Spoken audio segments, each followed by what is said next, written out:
चलिए, इसके अगले वाले तक आप लोग क्वेश्चन देख लिए होंगे। उम्मीद करता हूँ कि आपको क्वेश्चन देख लिए होंगे को आप पढ़ाई मज़ा आ रहा होगा पढ़ने में। ये नहीं कि सिर्फ बायोलॉजी ही चलेगा, ऐसा नहीं है, और भी क्वेश्चन है इसमें। 33 को क्वेश्चन बायोलॉजी का है चैप्टर 1 से। बाकी ऐसे करके करके सभी लेसन चलाएंगे, ठीक है ना। बायोलॉजी भी चलाएंगे, फिजिक्स भी चलाएंगे, केमिस्ट्री भी चलाएंगे, हिस्ट्री, ज्योग्राफी, पॉलिटिक्स सब चलाएंगे भैया। बशर्ते थोड़ा आप लोग शेयर करो, सब्सक्राइब करो और लाइक कमेंट करते रहो, ठीक है ना। हमको भी तो आना चाहिए ना कि हम कर रहे हैं तो कुछ हो, दिखाई दे रहा है हमको कि हमारे जो भाई पढ़ रहे हैं वो कमेंट कर रहे हैं, हमको मतलब सपोर्ट कर रहे हैं, ठीक है ना। चलिए तो देखा जाए अगला क्वेश्चन। तो अगला क्वेश्चन जो आप देख रहे हो, अगला क्वेश्चन जो है हमारा कि मुख्य गुहा में भोजन किस रूप में रहता है। मुख्य गुहा में भोजन किस रूप में रहता है। तो गुहा का मतलब आपको पता है, होल ससुरा, यहाँ गुफा, यहाँ जिसे देखो होल दिख रहा है ना, ये गुफा है। यहाँ एक बार जाने के बाद दोबारा नहीं आता है कोई, समझ में आए कि नहीं है। यहाँ ससुरा बिरयानी और यानी चिकन बनाएगा ससुरा, यहाँ लड़का सब बहुत भयंकर, यहाँ खूब लेग पीस बनाएगा ससुरा। एक बार ऐसे धरेगा गुहा में डाल देगा, ले ससुरा कितनों मुर्गी छपटी आकर लेग पीस बाहर आइए नहीं सकता है ससुरा। कहाँ चला गया वो लेग पीस, चला गया अंदर गुहा में चला गया। तो ये मुख है, इसका ये छेद को कहते हैं मुख्य गुहा। क्या कहते हैं? मुख्य गुहा। तो क्वेश्चन पूछा हुआ है आपसे कि मुख्य गुहा में भोजन किस रूप में रहता है, यानी मुहुआ में जब खानवा जाता है, आप खाते हो बढ़िया से ससुरा। एक और रहता है हचड़ के ठूसता है ससुरा, बराती में ससुरा हड़ के खाता है, फ्री का धन टूट पड़ता है ससुरा सब। यहाँ समझ में कि नहीं है। तो यहाँ जो आप मुंह में जो भोजन खाते हो, ये भोजनवा किस रूप में रहता है, समझ में आया कि नहीं है। तो इसको समझने से पहले आप मुख गुहा के अंदर कथी कथी है इसको समझना पड़ेगा, ठीक है ना। तो आप खुद से आंसर कीजिएगा, आपको 5 सेकेंड का हम टाइम देंगे, आप उसमें यहाँ करिएगा। चलिए, तो मुख्य गुहा कौन सा है हमारा? मुख्य गुहा। मुख्य गुहा। तो मुख्य गुहा में भैया 3 चीज़ें बहुत फेमस है। मुख्य गुहा में 3 चीज़ें बहुत फेमस है। एक तो होता है लार, दूसरा है जीभ और तीसरा है दांत, ठीक है ना। तो दांत हम आपको पढ़ा दिए हैं। दांत हम इसके क्वेश्चन के साथ साथ देखो शेयर करो, इसको बहुत ज़्यादा शेयर करो, काहे कि भैया अगर जो नहीं पढ़ा होगा ना वो भी पढ़ सकता है यहाँ पे, समझ में। क्वेश्चन के साथ साथ मैं उसके थोड़ा सा डिटेल भी करते चाह रहा हूँ, उससे रिलेटेड जितने भी क्वेश्चन एग्जाम में पूछे जा सकते हैं मैं उसको फीड करके चल रहा हूँ यहाँ पे, समझ में कि नहीं है। तो जो अगर नहीं पढ़ा होगा, पहली बार यहाँ पे वीडियो देख रहा होगा, उसको भी यहाँ पे जरूरी होगा, जो एग्जाम देने जा रहा है। तो भैया यहाँ पे थोड़ा सा ध्यान दो, आपको सब कुछ समझ में आएगा। तो जितना शेयर हो सके उतना शेयर करो, जो नहीं पढ़ा रहेगा वो भी यहाँ से निकल जाएगा, समझ में आया कि नहीं है। जो नहीं पढ़ा है ना वो भी एग्जाम में यहाँ निकलेगा। तो दांत को हम पहले वीडियो में बता चुके हैं, आप लोग वहाँ से जाके देख लो, ठीक है ना। तो दांत में कोई दिक्कत नहीं है, दांत चबाने, फाड़ने या कतरने का काम करता है, ठीक है ना। जीभ का काम होता है स्वाद बताना, इसका बशर्ते एक अलावा कुछ काम नहीं है। ये ससुरा चेक करेगा, ले ससुरा ये नमकीन है, ये मीठा है ससुरा, ये छेना है, समझ में आया कि नहीं है। बस सिर्फ जिबुआ बताएगा। जैसे कभी कभी ससुरा आदमी चाय पी लेता है, समझ में आया कि नहीं, इसके ऊपर पाई जाती है स्वाद कलियाँ, बूंदा बूंदा होता है ना, इस स्वाद कलियाँ होती हैं, ये स्वाद कलियाँ ही स्वाद को बताती है। जिस कभी कभी आदमी जाता है यहाँ जाते जाते कहता है भाई गरम खाना दीजिए हमको, जाए ससुरा गरम खाना, गया होटल में ससुरा एकदम गरम खाना लिया, या पकौड़ी लिया गरम, ससुरा लिया यहाँ ससुरा लेकर टब से मार दिया, ले ससुरा जैसे जीभ का कलिया जलता है ना, टब से ससुरा उगील के हाथ पर धर लेता है, ऐसे चारों ओर देखता है, होशियार होता है लड़का साहब, इसे देखता है चारों ओर कौन नहीं ना है, फिर टब से ससुरा मार लेता है। अजीब है ससुरैया, समझ में कि नहीं है। तो जिहुआ जब जर जाता है तो कुछ खाते हैं तो नीमन लगता है, ससुरा अजीब लगेगा, कहेगा कुछ स्वाद ना आ रहा है, का नमक है का मरचा है, बुझे भी ना करेगा समझ में खाना में, समझ में कि नहीं। तो जीभ का काम केवल है स्वाद बताएगा, बस इस काले में कुछ नहीं। इसके अंदर पाई जाती है स्वाद कलियाँ, याद रखिएगा, इसके अंदर क्या पाई जाएगी? स्वाद कलियाँ ही पाई जाएगी। लार मेन है आपका, मेन कौन है? लार। तो लार समझे, लार में 3 प्रकार की ग्रंथियां निकलती है, 3 जोड़ा। कितने जोड़े? 3 जोड़े, याद रखिएगा। लार कितना जोड़ा निकलता है? तो 3 जोड़ा निकलता है। लार 3 जोड़ा, सब मैंडिबुलर, सब मैंडिबुलर, सब मैंडिबुलर, सब लिंगुअल। देखो हिंदी लिखने में थोड़ा घबराएगा तो कोई दिक्कत नहीं है, आप लोग समझिएगा, 10वीं के विद्यार्थी हैं भैया, जल्दी लिखने में घबरा जाता है, समय कम रहता है, यूट्यूब पर ज़्यादा देना होता है, इसलिए दिक्कत हो जाती है। सब मैंडिबुलर, सब लिंगुअल, और यहाँ पे पैरोटिड, पैरोटिड ग्रंथि। 3 प्रकार की ग्रंथि निकलती है। कितने प्रकार की ग्रंथि निकलती है? 3 प्रकार के, सब मैंडिबुलर, सबलिंगुअल, पैरोटिड ग्रंथि, ठीक है ना। सब मैंडिबुलर, सबलिंगुअल और पैरोटिड ग्रंथि। जोड़ा में कितना जोड़ा? तो 3 जोड़ा, फुट में हो जाएगा 6 गो। 3 जोड़ा निकलता है यहाँ पे लार ग्रंथि, ठीक है ना। एक निकलेगा इस साइड से और एक निकलेगा इस साइड से, ठीक है ना। दोनों कितना जोड़ा निकलता है? तो 3 जोड़ा निकल रहा है। समझ में कि नहीं है? 3 जोड़ा में सबसे बड़ी ग्रंथि पैरोटिड ग्रंथि होती है, जो सांप में जहर का काम कर देता है। तो वहाँ डिटेल से उतना नहीं चलना है। इन जो 3 ग्रंथियाँ हैं, इन 3 ग्रंथियाँ से 4 प्रकार के एंजाइम निकलते हैं। कितने प्रकार के एंजाइम निकलते हैं भाई? तो 4 प्रकार के एंजाइम निकलते हैं। कितने प्रकार के? 4 प्रकार के। कौन कौन एंजाइम है? तो लाइसोजाइम है, लाइसोजाइम, टाइलिन,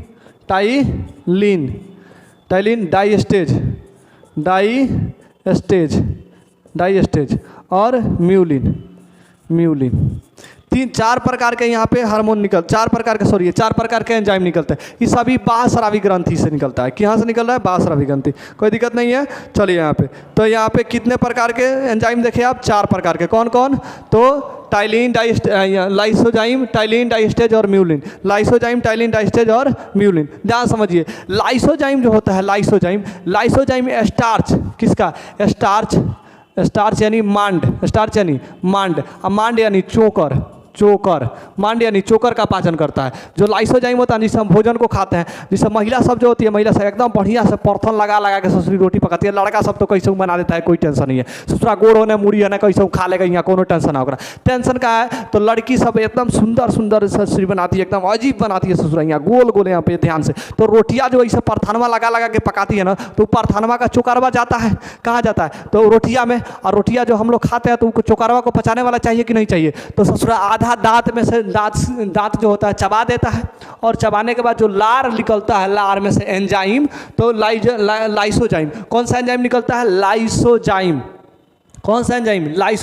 लाइसोजाइम जो एंजाइम निकलता है ससुरा, इस ससुरा क्या करता है कि हमारा रोटी के अंदर जितना स्टार्च होता है ना, जितना मांड चोकर होता है, सबको पचा उचा के ठीक ठाक कर देता है। पूरा हालांकि नहीं पचता है, लेकिन थोड़ा बहुत जितना देर मुंह में तो रखता कितना है ससुरा। अगर ससुरा को हौवा मिल गया, हौवा एकदम लेकर ससुरा टप मारने लगा, यहाँ ससुरा यहाँ चलाता कौन है? मुँह ससुरा यहाँ टप यहाँ घिसने शुरू करता है। समझ में कि नहीं है? तो यहाँ पे भोजन ज़्यादा देर तक थोड़ी रहता है, तो जितना भी रहता है उतना ही में लाइसोजाइम पाचन कर देता है। किसका? यानी मांड यानी चोकर का। जो आप चोकर खाते हो रोटी वगैरह में, महिला सब जो बना के आपको देती है, वो सभी चोकर होते हैं। उस चोकर में रोटी वगैरह में जो स्टार्च होते हैं, इनका बढ़िया से पाचन कर दिया जाता है। किसके द्वारा? लाइसोजाइम के द्वारा। दूसरा आता है टाइलिन और डाइस्टेज का काम एक ही, जीवाणु को मार देगा। जीवाणु अर्थात बैक्टीरिया को। किसको मारेगा? बैक्टीरिया को क्या कर देता है? बैक्टीरिया को मार देता है। कौन मार देता है? तो टाइलिन और डाइस्टेज क्या करता है? बैक्टीरिया वगैरह को सबको नष्ट कर देता है। यहाँ पे जैसे यहाँ पे आदमी, जब देखो आप रात को बढ़िया से खाना खा लेते हो, खाना खाने के बाद बढ़िया से बिछाना पर सो जाते हो, कोई दिक्कत नहीं होता, बढ़िया से सो जाते हो। जब सुबह उठते हो तो आपका मुंह अजीब हो जाता है ससुरा, यहाँ कहता है कि जल्दी से ब्रश करो। समझ में कि नहीं? तो जब आप खाना वाना खा के सो जाते हो, तो आपका शरीर से यहाँ मुंह से लार निकलना बंद हो जाता है। लार निकलवे नहीं करता है। जब लार नहीं निकलता है तो इस ससुरा बैक्टीरिया जो होता है ना, शेर बन जाता है। ऐसा ससुरा तान के चलेगा ससुरा, या सीना तान के, यहाँ हम आ गए, यहाँ ससुरा कहाँ गए? दांतवा पर ससुरा चढ़ के चलता है। सवेरे उठने के बाद जब आदमी जब उठता है सूत उठ के, तब कहता है, ऐसे ससुरा तू रात को बहुत मजा किया है, आज तोरा हम बताते, ले ससुरा ब्रश और ले कोलगेट मार ससुरा, एगो इधर से एगो इधर से, जितना बैक्टीरिया ससुरा सब मर जाएगा। जब आदमी सो के उठता है तो ब्रश करता है तो ज़्यादा लार निकलता है। उस लार में सबसे ज़्यादा क्या निकलता है? टाइलिन और डाइस्टेज। और टाइलिन और डाइस्टेज क्या करता है? जितना बैक्टीरिया होता है दांतवा के ऊपर, बाद सबको क्या कर देता है? साफ कर देता है। बढ़िया से साफ करता है ससुरा। थुत्तू ओकरा बढ़िया से कुछ के साफ करना, ठीक है ना। दांत को ऐसा हचड़ते, लड़का सब तो ब्रश को यहाँ कुची बना के छोड़ देता है ससुरा। मैं यहाँ पे ससुरा ब्रश तो बदल ना करता है, साल भर ऐसे ब्रश का रखा रहेगा। और जब ससुरा मुँह धोना, एक कुराहना से ससुरा जबरदस्ती मार के उसको कुची बना के रखता है। ससुरा फोन आ गया, उसी में ऐसे लगा लेगा, हाँ हेलो कहाँ क्या हाल है, ऐसे ससुरा यहाँ ब्रश को समझो कुची बना के छोड़ देता है ससुरा। यहाँ बढ़िया से लड़का सब ब्रश भी नहीं करता है, या ले ससुरा एक बार है ना, एक बार होने मार के यहाँ ठीक ठाक कर लिए। समझ में आया कि नहीं है? तो इसके दांतवा पे जो बैक्टीरिया थे उसका पूरा मरेंगे? नहीं मरते पूरा ससुरा। समझ में आया कि नहीं है? तो बैक्टीरिया को मारने के लिए कौन आता है? टाइलिन और डाइस्टेज। जितना बैक्टीरिया दांतवा पे चढ़ के चढ़ रहा है, कहता है कौन? टाइलिन टाइलिन और डाइस्टेज कहता है रुक जाओ ससुरा थोड़ा बताते हैं। बरस से धक्का जैसे रगड़ दीजिएगा तो टाइलिन और डाइस्टेज क्या करेगा, बैक्टीरिया को जड़ी से साफ यहाँ मार मुर के ठीक कर देगा। ससुरा मुंह का भी महकबे ना करेगा, एकदम कहेगा ससुरा कितना सुंदर मुंह महक रहा है। कोनो कोनो का मुंह देखिएगा ना ससुरा, जो बरस वरस नहीं करता है ओकरा मुँह देखिएगा, मुँह तो आते आते ससुरा भग से मारेगा ई ससुरा यहाँ समझ में कि नहीं है। किसी किसी का एकदम सुगंधित महकता है, मज़ा आ जाता है, क्या बात है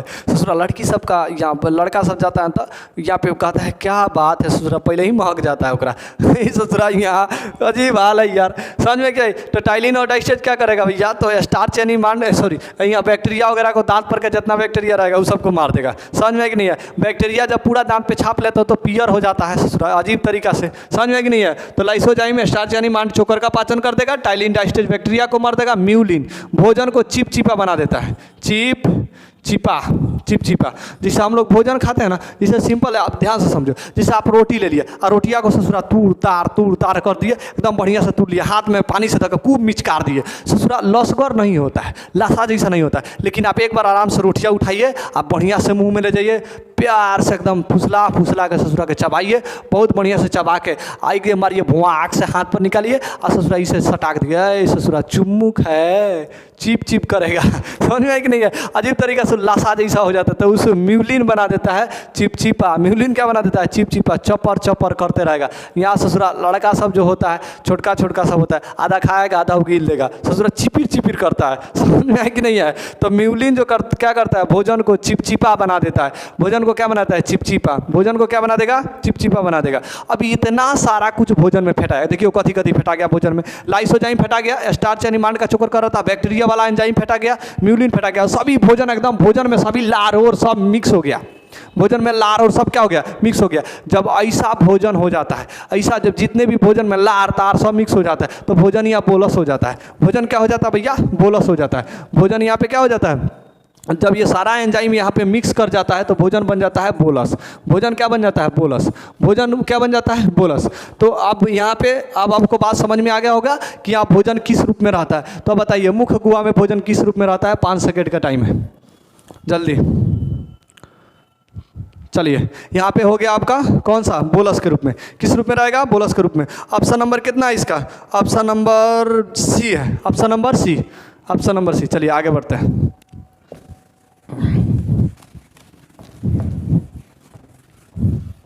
चलिए भाई आगे बढ़ते हैं, ऑप्शन नंबर सी। आगे वाली थोड़ा क्वेश्चन देखिए भाई, वहाँ बोर्ड पे आपको दिखाई दे रहा होगा डिस्प्ले पर, थोड़ा छोटा दिख रहा है तो कोई दिक्कत नहीं है, क्वालिटी बढ़ा के आप लोग देख लो भैया, थोड़ा हमारा दिक्कत है इसलिए यहाँ पे आ रहा है। जो पीडीएफ बनाए ना वो पूरा पीडीएफ उतना यहाँ यूट्यूब के लिए थोड़ी बनाए थे हम, लेकिन फिर भी क्वेश्चन आप लोग देखो ऊपर, यहाँ पे क्वेश्चन दे रहा है। क्वेश्चन नंबर है 16, सूर्य को प्रकाश को अवशोषित करता है, सूर्य के प्रकाश को अवशोषित करता है। आप अगर पीछे वाले वीडियो देखे होंगे तो आपको ये पता होगा कि हम पढ़ा दिए हैं। सूर्य के प्रकाश को कौन ग्रहण करता है, तो क्लोरोफिल ग्रहण करता है।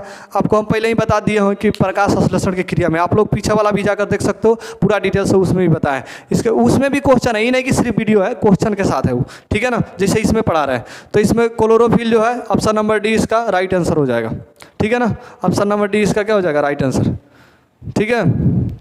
पीछे वाला वीडियो आप लोग चलिए, इसका आगे वाला क्वेश्चन देखिए। आगे वाला कह रहा है कि सूर्य में प्रकाश को अवशोषित कौन करता है, सूर्य को प्रकाश को अवशोषित कौन करता है। तो यहाँ ध्यान से समझो भाई, बीबीआई सब ये क्वेश्चन है। मैं आपको इसके पीछे वाले वीडियो में जब प्रकाश संश्लेषण था, जब क्लोरोफिल वगैरह प्रकाश संश्लेषण ये सब आया था, तो इसी में आपको इसका आंसर दे दिया था, ठीक है ना। तो भैया वहाँ से आप वीडियो देखे हो तो आप आंसर कर सकते हो, और नहीं देखे हो तो जाकर चल जाओ देख लो, वहाँ भी क्वेश्चन है, ऐसा नहीं है कि नहीं है, वीडियो है क्वेश्चन के साथ। जैसे यहाँ पे अभी पढ़ा रहा हूँ वैसे ही पीछे वाले वीडियो में भी है। तो शुरू से आप लोग क्वेश्चन करते आओ ताकि आपको पूरा नॉलेज होते चल जाए, ठीक है ना।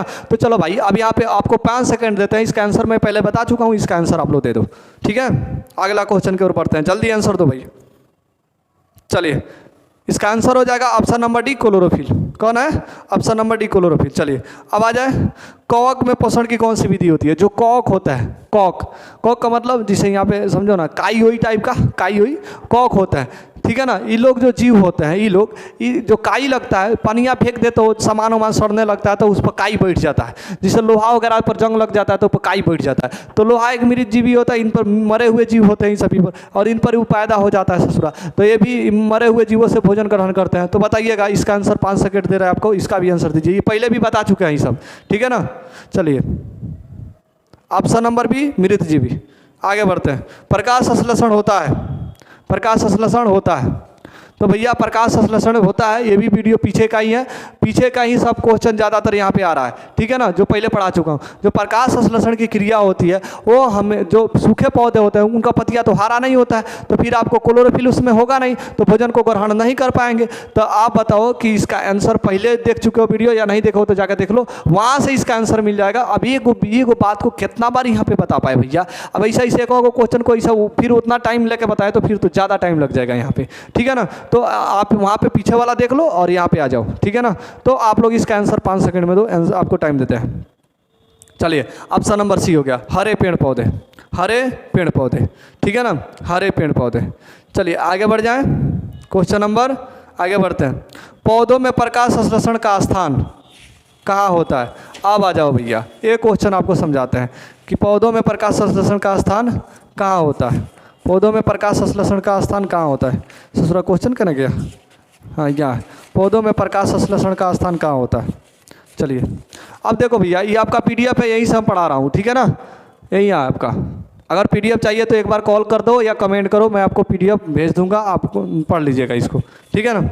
चलिए आगे बढ़ते हैं, ठीक है ना। आप बताओ कि कह रहा है प्रकाश संश्लेषण, प्रकाश संश्लेषण, प्रकाश पौधों में प्रकाश संश्लेषण का स्थान कहाँ होता है। तो सबसे पहले आपको समझो, एक कोशिका होती है और कोशिका में पाया जाता है प्लास्टेड। क्या पाया जाता है? प्लास्टेड। इसको लॉक कहते हैं, हिंदी में क्या कहते हैं? लॉक। तो लॉक मेनली 3 प्रकार के होते हैं। कितने प्रकार के होते हैं भाई? 3 प्रकार के। एक होता है हरित लॉक, हरित लॉक, हरित लॉक, और एक होता है अवर्णित लॉक, अवर्णित लॉक, एक होता है वर्णित लॉक। कौन सा? वर्णित लॉक, ठीक है ना। हरित लॉक, अवर्णित लॉक, वर्णित लॉक। इसका डायरेक्ट काम समझिए। हरित लॉक का काम होता है हरा होता है। हरित लॉक का काम क्या होता है? पौधों को हरा बनाना। पौधों को क्या बनाना? हरा। पौधे के तने, पत्ती सभी को हरा बना के रखता है हरित लॉक। इसी के अंदर पाया जाता है क्लोरोफिल, क्लोरोफिल पाया जाता है। हरित लॉक के अंदर क्या पाया जाता है? क्लोरोफिल। और ये क्या करता है? इसका रंग हरा होता है, तो पौधे को भी क्या बना के रखता है? हरा बना के रखता है। पौधे पत्ती को क्या बना के रखता है? हरा, एकदम टूटंच रहेगा, हरियाली मस्त रहेगा, ससुरा एकदम हंसा खेलत पौधे रहेगा। अवर्णित लॉक का काम क्या होता है? जिससे इसका हरा होगा तो भोजन बनाएगा, हरा होगा तो क्या हो जाएगा? भोजन बनाएगा, अर्थात प्रकाश संश्लेषण का क्रिया करेगा, प्रकाश संश्लेषण करेगा, संश्लेषण करेगा, प्रकाश संश्लेषण का काम करेगा। कौन? ई वाला हरित लॉक। समझ में आ रहा है कि नहीं आ रहा है? क्लोरोफिल, हरित लॉक पौधे को क्या बना के रखता है? हरा बना के रखता है। इसमें क्या पाया जाता है? क्लोरोफिल। क्लोरोफिल का रंग हरा होता है और ये पौधों को भी हरा बना कर रखता है और ये प्रकाश संश्लेषण की क्रिया में संपन्न होता है। अवर्णित लॉक, इसमें से बना जो भोजन होगा, जितने भी बने भोजन होते हैं, बना जो भोजन होता है भैया, अब ऐसे पतझड़ के दिन में तो पत्ती झड़ जाएगा, क्लोरोफिल रहबे ना करेगा, भोजन तो पत्ती बनाता है, अब पत्ती है या नहीं है पतझड़ के दिन में, तो ससुराई सूख के मर जाएगा। इसे समझ में कि नहीं है? लेकिन ऐसा नहीं होता है, पौधा जिंदा रहता है, फिर हरियरी में हरियर आ जाता है, एकदम मियाज टनटना जाता है, एकदम मस्त हो जाता है। समझे? अब ऐसे देखो, ये भैया भूखे मर जाएगा, खाना नहीं बनेगा, तो ऐसा नहीं है। नवरात्रि में महिला 9 दिन उपवास रहती है तो मर थोड़ी जाती है ससुरी, पहले ही हचड़ के दाम लेती है। यहाँ ले ससुर हमरा कल भूखना है, एकदम यहाँ बनवाएगी एकदम दाल भात बड़ी बढ़िया से, यहाँ हचड़ के ससुरी तोन भर खाएंगे, तोन फुला के यहाँ हम आज भूखने वाले हैं। समझ में? पहले ही ससुरा पेट भर लेता है यहाँ। समझ में नहीं? तो पौधे जब पतझड़ आते हैं तो जितना खाना होता है पहले ही स्टोर कर लेता है, ठीक है ना। कि पतझड़ में हमको, पतझड़ के दिनों में हमको उपवास रहना है, नवरात्रि करना है, ससुरा यहाँ अगर नहीं बनाए तो गड़बड़ हो जाएगा, तो पहले ही खाना बना के रख लेता है कि नवरात्रि में उपवास रहना है, खा कर रह जाएंगे। तो ये भोजन को स्टोर करता है। भोजन को क्या करता है? स्टोर। जितना खाना रहेगा ना, ये सब स्टोर करके रखेगा। जैसे पतझड़ आएगा कहेगा ले ससुरा तने तू खा ले, तने तू खा ले, तने तू खा ले, एकदम पर ये पता यहाँ दाढ़ी जो गाछ रहेगा वो एकदम हरा भरा टंच रहेगा, मरेगा नहीं, ठीक है ना। समझ में आ कि नहीं? इसका हरित लॉक का काम समझ में आ गया और अवर्णित लॉक का काम समझ में आ गया। वर्णित लॉक ये फलों को रंग देता है। किसको रंग देता है? फलों को रंग देता है। रंग जैसे चुकंदर का रंग, ठीक है ना, चुकंदर का रंग विटामिन के कारण, कैरोटीन के कारण, गाजर का रंग। समझ में आ रहा है ना? जैसे फल का जो, जैसे यहाँ देखे ना, चुकंदर कैसा होता है? कथई कलर का होता है। इसका कथई कलर रंग कौन देता है? तो विटामिन देता है। गाजर का कैरोटीन के कारण रंग हो जाता है पीला। आदमी का मेलानिन के कमी से, आदमी का जो रंग होता है मेलानिन, जिसके अंदर मेलानिन ज़्यादा है उस ससुरा एकदम करीखा जैसा करिया रहेगा, और जिसके अंदर मेलानिन कम है उस ससुरा गोर रहता है। तो CBSE बोर्ड वाला जितना वैरायटी वाला लड़का होता है सब तुरंत चश्मा पहन लेगा, ससुरा गाल फूलल फूल, यहाँ गोर गोर आता है सब ससुरा। उस सब में मेलानिन की कमी होती है। मेलानिन की कमी होने से आंसर आपका हो जाएगा तुरंत से। तो ये इतना डिटेल से हमको नहीं न जाना है, यहाँ समझो नहीं है। हरित लॉ का काम समझ में आ गया, अवर्णित लॉ, वर्णित लॉ। अब यहाँ पे आप आंसर दो कि प्रकाश संश्लेषण का काम कौन करेगा, कौन करेगा भैया? ऑप्शन आपको है सामने दिख रहा है ऑप्शन। चलिए 5 सेकेंड, राइट। चलिए ऑप्शन दीजिए जल्दी। चलिए हरित लॉ, क्लोरोप्लास्ट। चलिए यहाँ पे इसको हरित लॉ को ही बोलते हैं क्लोरोप्लास्ट, क्लोरोप्लास्ट, प्लास्ट। अच्छा इसका नाम हुआ इंग्लिश में नहीं बताए थे का? तो ये क्लोरोप्लास्ट, ये यहाँ पे ल्यूकोप्लास्ट, ये क्रोमोप्लास्ट। कौन हो गया? क्रोमोप्लास्ट। ल्यूकोप्लास्ट, ये क्रोमोप्लास्ट। इसको क्लोरोप्लास्ट, ल्यूकोप्लास्ट, क्रोमोप्लास्ट। ठीक है, तो आंसर इसका कौन हो जाएगा? तो क्लोरोप्लास्ट हो जाएगा। चलिए आगे बढ़े, अगला क्वेश्चन की तरफ आइए। अगला क्वेश्चन, चलिए अगला क्वेश्चन देखिए। पीत का संग्रह होता है, पीत का संग्रह होता है। तो इसका आपको आंसर पीछे वाला वीडियो में है, पढ़ाए हैं वहाँ पे, तो इसका भी आंसर दे दिए हम। तो आप इसका आंसर वहाँ से देखो, या फिर याद हो तो इसका आंसर 5 सेकंड में कमेंट मारो, मारो जल्दी, क्या होगा आंसर। चलिए यहाँ पे क्वेश्चन जो है, पीत का स्राव कहाँ से होता है, पीत का संग्रह कहाँ होता है, यानी पीत का स्टोर कहाँ पे किया जाता है। तो आप एक ऑप्शन ए है अमाशय, ऑप्शन 2 है जठरस, ऑप्शन सी है यकृत, ऑप्शन डी है पित्ताशय। ऑप्शन इसका राइट हो जाएगा पित्ताशय, ऑप्शन नंबर डी। चलिए आगे बढ़ते हैं हम। निम्नलिखित में आहार नाल का अवशेषी अंग कौन है? ये है काम वाला चीज़, ये पढ़ाएंगे। ये क्वेश्चन पूछा हुआ है कि जो निम्नलिखित में आहार नाल का अवशेषी अंग कौन सा है? जो आहार नाल यानी भोजन का खाने वाला जो भाग है, ठीक है ना, भोजन को खाने वाला है, भोजन किस किस से होकर पच जाता है हमारे शरीर में, उनके कुछ भाग में अवशेषी अंग होते हैं, यानी जिसकी हमें ज़रूरत नहीं होती है। वह अंग कौन से है जिसकी ज़रूरत नहीं होती है? तो ध्यान से समझो भाई, ये आपका थोड़ा सा समझो, ये पाचन सिस्टम है। कौन सा सिस्टम है? ये आपका पाचन सिस्टम है, ठीक है ना। यहाँ पे छोटी आंत होती है और यहाँ से बड़ी आंत चली जाती है, ठीक है ना।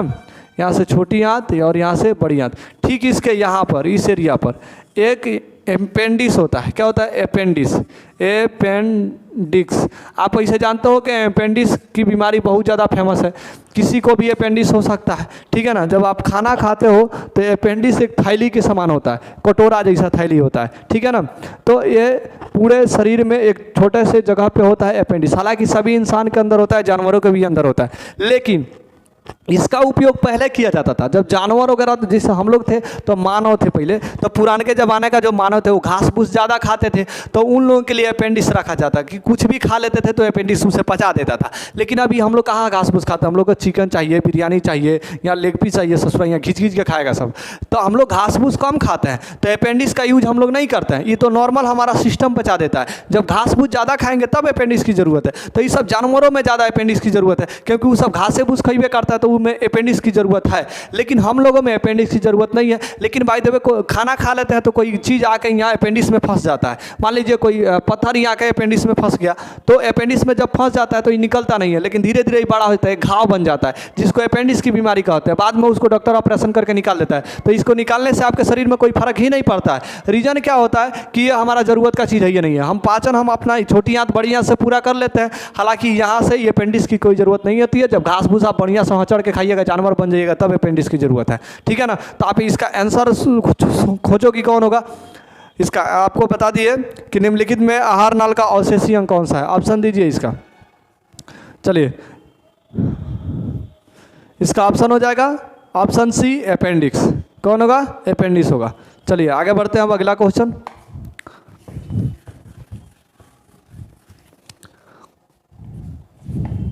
चलिए आगे वाला क्वेश्चन देखिए, आपके सामने ही यहाँ ऊपर है। आगे वाला देखिए, जय परक्रम के अंतर्गत आता है। अब जय परक्रम के अंतर्गत आता है, जिंदा रहने के लिए हमें क्या क्या चीज़ चाहिए, क्या क्या चीज़ नहीं चाहिए, इसको पता करना है, ठीक है ना। तो जय परक्रम उसे कहते हैं कि हमें जिंदा रहने के लिए क्या क्या चीज़ चाहिए, वो होती है हमारी जय परक्रम। यानी अगर जिंदा रहना चाहते हैं तो क्या क्या हमें चीज़ चाहिए। तो सबसे पहले सुनो भैया, जिंदा रहने के लिए आपको खाना पड़ेगा, पचाना पड़ेगा। तो डाइजेस्टिव सिस्टम आ गया आपके अंदर, पाचन तंत्र आ गए, समझ में रहा ना। जब जिंदा रहने के लिए आप क्या कीजिएगा, सांस लीजिएगा, तो श्वसन आ गए। भोजन पचाने के लिए पाचन तंत्र आ गया, जनन के लिए या बच्चा पैदा करने के लिए जनन हो गया, उसको बाहर निकालने के लिए जो खाना खाए हैं, जो चीज़ वेस्ट हो गया उसको बाहर निकालने के लिए उत्सर्जन हो गया। समझ में आ रहा है कि नहीं आ रहा। तो यानी हमारे शरीर में एक जय परक्रम के अंतर्गत बहुत सारे चीज़ आ जाते हैं। जिससे 10वां का जो किताब है, पहला ही चैप्टर है जय परक्रम, और जय परक्रम के अंतर्गत धीरे धीरे सारे सिलेबस आ जाते हैं। आपका पाठ का नाम ही जय परक्रम के अंतर्गत आता है। जैसे बायोलॉजी का पहला पाठ जय परक्रम, दूसरा पाठ जय परक्रम या पोषण, ऐसे करके देता है। जय परक्रम के अंदर पहला है पोषण, दूसरा है श्वसन, तीसरा है उत्सर्जन, चौथा है परिवहन। ऐसे करते करते नियंत्रण, समन्वय, जनन या अनुवांशिकता, ये सभी कुछ इसमें शामिल हो जाता है। तो इसका 5 सेकेंड देते हैं, आप आंसर दीजिए इसका क्वेश्चन का, ठीक है। आंसर दीजिए, जय परक्रम के अंतर्गत कौन आते हैं। तो पहला है पोषण, दूसरा है श्वसन, तीसरा है ऑप्शन सी उत्सर्जन, चौथा है इनमें डी में इनमें सभी। आंसर दीजिए। चलिए, इनमें सभी, option number D, option number D हो गया। चलिए आगे बढ़ते हैं। अगला क्वेश्चन देखिए, कार्बोहाइड्रेट का पाचन कहाँ होता है। कार्बोहाइड्रेट का पाचन कहाँ होता है। कार्बोहाइड्रेट का पाचन कहाँ होता है। तो ध्यान समझो, आप जो यहाँ आपको अभी जो बताया ना शुरू में कि जब जो यहाँ पे एंजाइम निकलते हैं, लार ग्रंथि से जो एंजाइम निकलते हैं, तो उसमें पहला बताए थे लाइसोजाइम। तो लाइसोजाइम स्टार्च, मांड या चोकर का पाचन करते हैं, उन्हीं को कहा जाता है कार्बोहाइड्रेट। क्या कहा जाता है, कार्बोहाइड्रेट। जो स्टार्च होते हैं, स्टार्च, मांड और चोकर, इसी को कहते हैं हम लोग कार्बोहाइड्रेट। कार्बोहाइड्रेट। तो आप बताओ, कार्बोहाइड्रेट का पाचन कहाँ से शुरू होता है, कार्बोहाइड्रेट का पचना कहाँ से ही स्टार्ट हो जाता है। आप आंसर दो, ठीक है ना। आंसर दो। क्वेश्चन इसका ऑप्शन ए में है मुख में, ऑप्शन बी है आमाशय, ऑप्शन सी है छोटी आंत, ऑप्शन डी है बड़ी आंत। चलिए, तो ऑप्शन नंबर ए हो जाएगा मुख में, ऑप्शन नंबर ए हो जाएगा मुख में। चलिए आ जाते हैं अब आगे आ जाते हो। चलो भैया आगे पढ़ते हैं हम लोग। अगला क्वेश्चन है आपका कि अमीबा और पैरामैग्नीशियम जंतु है, यानी अमीबा और पैरामैग्नीशियम जंतु है। देखो, अमीबा का आकार फिक्स नहीं होता है, एक उत्पाद के मदद से अपना भोजन ग्रहण करता है। ये आपको पीछे वाले वीडियो में मिल जाएगा, अमीबा को पढ़ा दिए हैं हम, अमीबा बता दिए हैं। इसके बाद पैरामैग्नीशियम होता है, एक चप्पल देखो, वो चप्पल के आकार का, इसे थोड़ा सा आएगा, इसे आता है, चप्पल की तरह होता है पैरामैग्नीशियम, ठीक है ना। दोनों अपना भोजन एक फिक्स तरीका से ही करते हैं। इनमें भी कोशिका पाई जाती है, इनमें भी कोशिकाएँ होती है, ठीक है ना। ये कोशिकाएँ हैं, ठीक है, ये माइक्रोकंडिया वगैरह सब इनमें हो रहता है। तो ये हम लोगों की तरह ही भोजन ग्रहण करता है। जैसे हम लोग भोजन खाते हैं ना पकड़ के, वैसे ही ये भी भोजन पकड़ के ही खाते हैं। कोई इसमें दिक्कत नहीं है, नहीं, हम लोगों की तरह ही भोजन ग्रहण करता है। तो आप इसका ऑप्शन खुद से ढूंढ सकते हो क्या होगा इसका राइट आंसर। तो चलिए यहाँ पे देखो, अमीबा और पैरामैग्नीशियम जंतु है, क्या है, तो ये प्राणी संपोषी है, मृतजीवी पोषी है, स्वपोषी है या परपोषी है। तो यहाँ पे आंसर इसका हो जाएगा, दो भाई आंसर। चलिए, इसका आंसर हो जाएगा प्राणी संपोषी, ऑप्शन नंबर ए, प्राणी संपोषी, ऑप्शन नंबर ए हो जाएगा। चलिए आगे बढ़ते हैं। क्वेश्चन अगला है, यहाँ पे देखो, प्रकाश संश्लेषण के मुख्य उत्पाद निम्नलिखित में कौन है। जो प्रकाश संश्लेषण हो रहा है, इसका मुख्य उत्पाद कौन है। चलो इसको पढ़ा देते हैं, यहाँ पे ध्यान दीजिए कि क्या। चलिए यहाँ देखो, तो आपका क्वेश्चन आप देख लिए। यहाँ पे क्वेश्चन क्या था कि क्वेश्चन आपका यही था कि प्रकाश संश्लेषण का मुख्य उत्पाद कौन है। तो सबसे पहले प्रकाश संश्लेषण का क्रिया समझिए, क्रिया के साथ साथ इसका जो सबसे पहले क्रिया समझ लीजिए, और क्रिया के बाद इसका उत्पाद समझ लीजिए क्या होता है। तो जब प्रकाश संश्लेषण का क्रिया होता है, होता कैसा है, तो इसमें रहता है जल, क्या रहता है, जल, और रहता है कार्बन डाइऑक्साइड, क्या रहता है, कार्बन डाइऑक्साइड। हालांकि इसके पहले वाले में भी इसको बता चुके हैं, लेकिन फिर भी बता दे रहे हैं। जल हो गया, ये कार्बन डाइऑक्साइड हो गया। ये दोनों क्रिया करता है कब, जब सूर्य का प्रकाश मिलता है तब। जब सूर्य का प्रकाश मिलेगा, अब पौधों के पत्ती में क्लोरोफिल रहेगा तब, क्लोरोफिल रहेगा तब, क्लोरोफिल यानी हरा रंग रहेगा तब, और इससे बनाएगा ग्लूकोज। क्या बनाएगा, ग्लूकोज। कोष क्या बनाता है, ग्लूकोज बनाता है। और ग्लूकोज के साथ साथ जलवाष्प रिलीज करता है, जलवाष्प रिलीज करता है। और इसके साथ साथ ऑक्सीजन गैस रिलीज करता है। कौन सा गैस, ऑक्सीजन गैस रिलीज करता है। तो अब आप ध्यान से समझो, इसका समीकरण देते हैं। ये तो हो गया आपका क्रिया। तो कभी कभी एग्जाम में पूछ देगा कि प्रकाश संश्लेषण की रासायनिक क्रियाओं को लिखे, तो ये हिंदी में लिख दिया इसका क्रिया, रासायनिक समीकरण। अब रासायनिक समीकरण अभी लिख के बता रहे हैं। अभी हो गया ये प्रकाश संश्लेषण की रासायनिक क्रिया। क्या हो गया, प्रकाश संश्लेषण की रासायनिक क्रिया हो गया। क्या हो गया, तो ये प्रकाश संश्लेषण की रासायनिक क्रिया। अब ये प्रकाश संश्लेषण की रासायनिक क्रिया कब होगी, जब सूर्य का प्रकाश रहेगा तब। तो ये होता है दिन में। तो ये भी क्वेश्चन आपसे पूछा हुआ था, आप इसका आंसर दे चुके हो कि ये होता है दिन में। तो इसलिए बोले कि पीछे वाला वीडियो में ही बता चुके हैं हम लोग, ठीक है ना। तो ये आपका क्रिया हो गया। अब इसको इंग्लिश में अर्थात इसका समीकरण कैसे बनाते हैं, तो जल का फार्मूला होता है H2O और कार्बन डाइऑक्साइड का फार्मूला होता है CO2। और इसके ऊपर रहेंगे सूर्य का प्रकाश। क्या रहेगा, सूर्य का प्रकाश। जब भी संभव होगा तो सूर्य के प्रकाश में ही संभव होगा, नहीं तो नहीं होगा।